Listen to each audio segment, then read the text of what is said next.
Hello and welcome back. As we said last week, we talked about Ruth chapter 1 and how her journey started.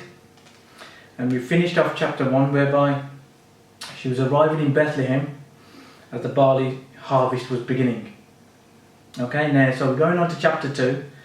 Now rather than just tell you bits about it, I think this chapter is really good.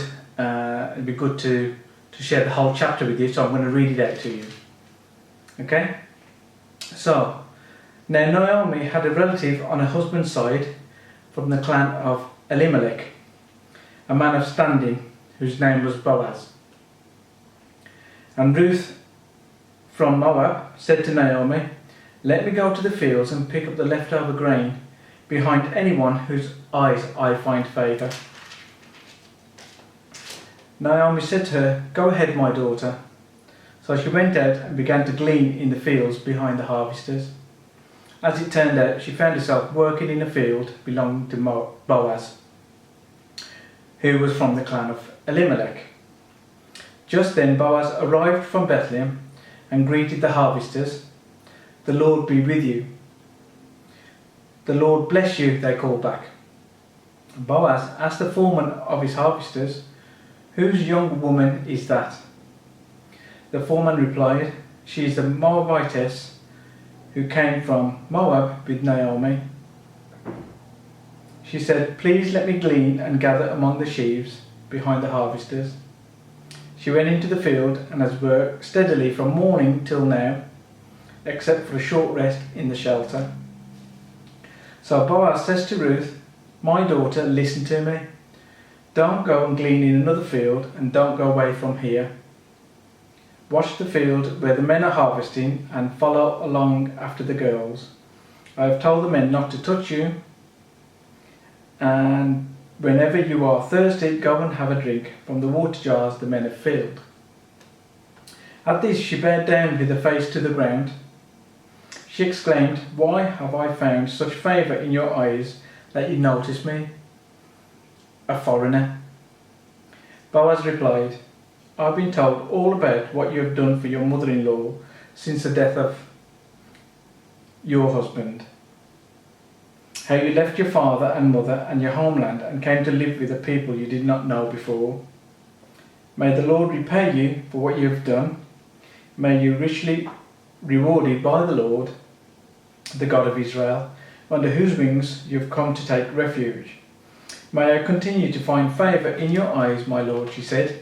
"You have given me comfort and have spoken kindly to your servant, though I do not have the standing of one of your servant girls."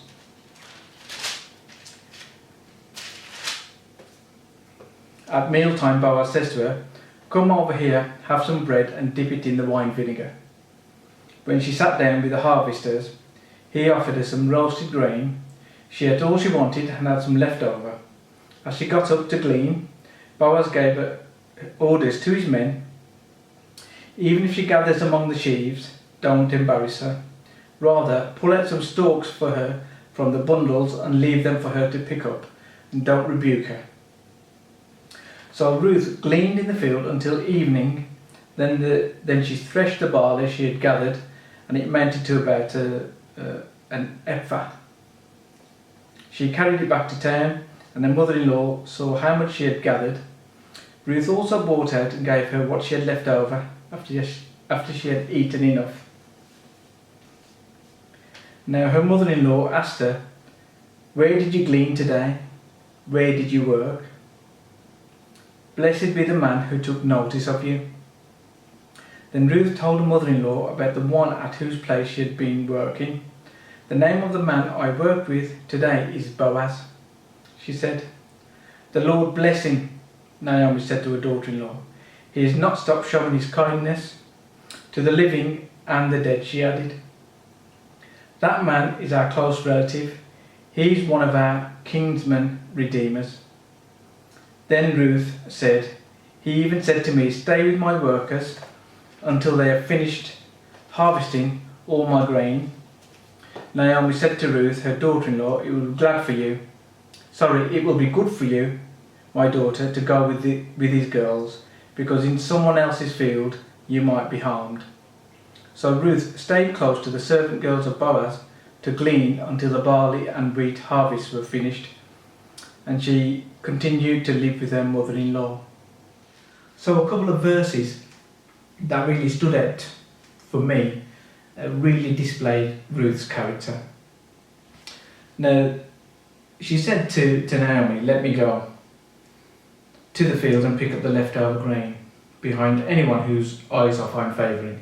So she basically said, "Let me go." First thing is, she's the one looking after Naomi, but she still asks her, "Let me go to the fields."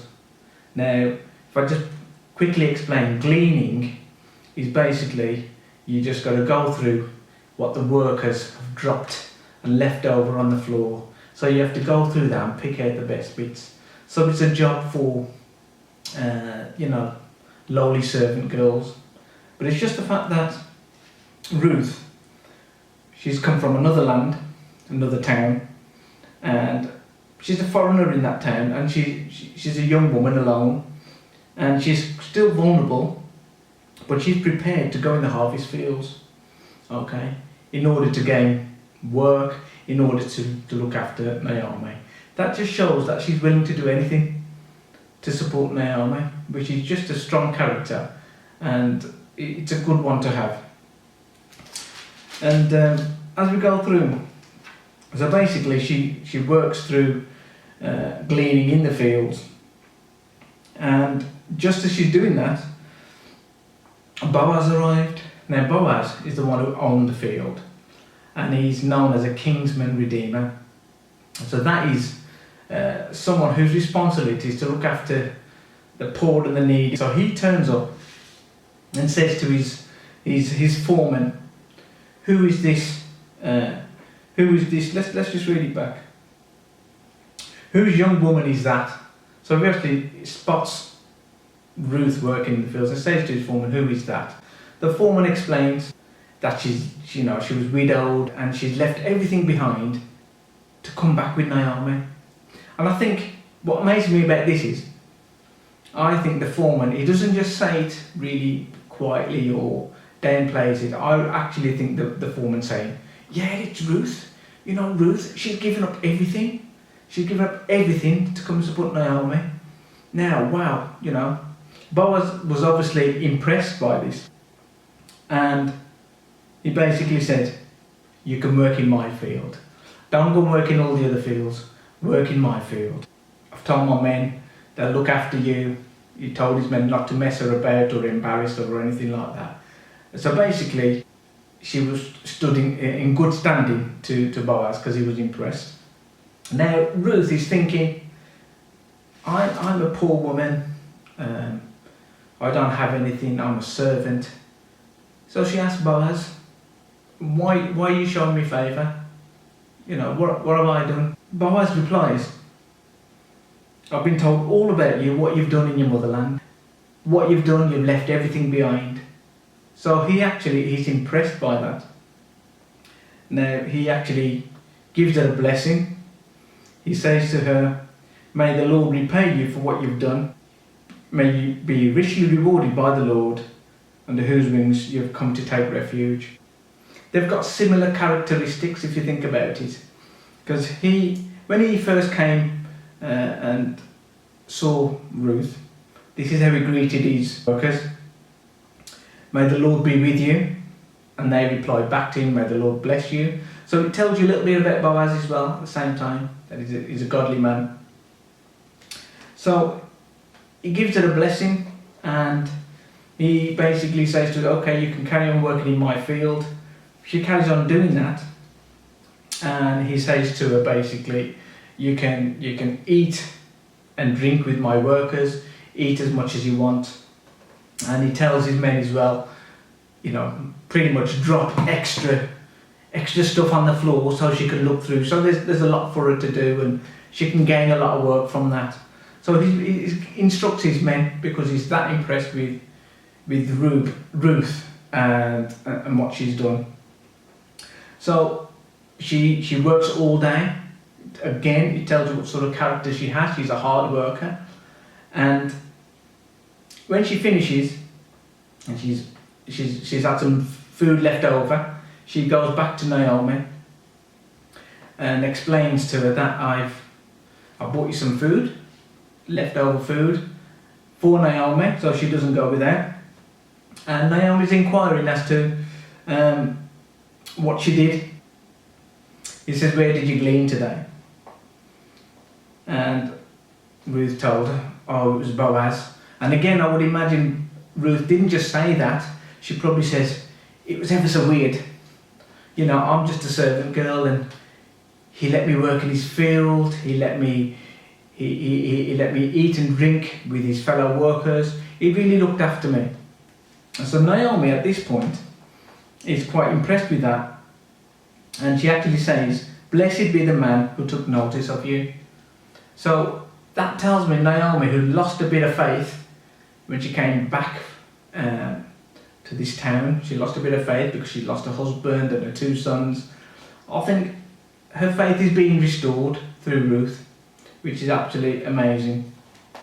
Again, Ruth is obviously telling Naomi, and Naomi knows who Boaz is.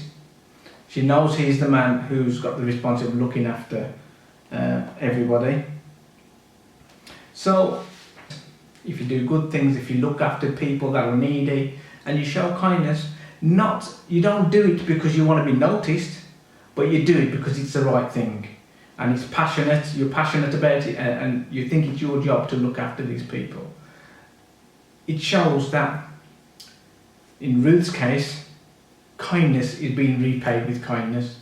She's been kind and supportive to Naomi, and in return, Boaz, because he's impressed by the way Ruth has done that, he's been kind to Ruth and supportive to Ruth, which in turn means she can look after Naomi better. It just goes to show that continue doing good, and you know what? You might not see it, but as you go on through life, it's people around you that notice these things later on. Might notice it at the time, but they might notice it later on that, yes, you know, this person did this person did that. You know, it might go in your favour for something like, I don't know, it could be a job vacancy, and somebody thinks, oh, I remember this person. Yeah, he did this or he did this. So being kind is a good thing. Don't do it for the rewards, but just do it because it's a good thing, and other people will notice. And this story of Ruth, it does impress me, because Ruth is just doing this because she's got a heart's desire to look after Naomi. She ain't got a long-term plan, but we see how her story unfolds, and we see how God is playing a part in her life, because she continues to trust him, and we'll see in chapters 3 and 4 how her story progresses. So please join me next week, and until then, have a good week. Bye bye.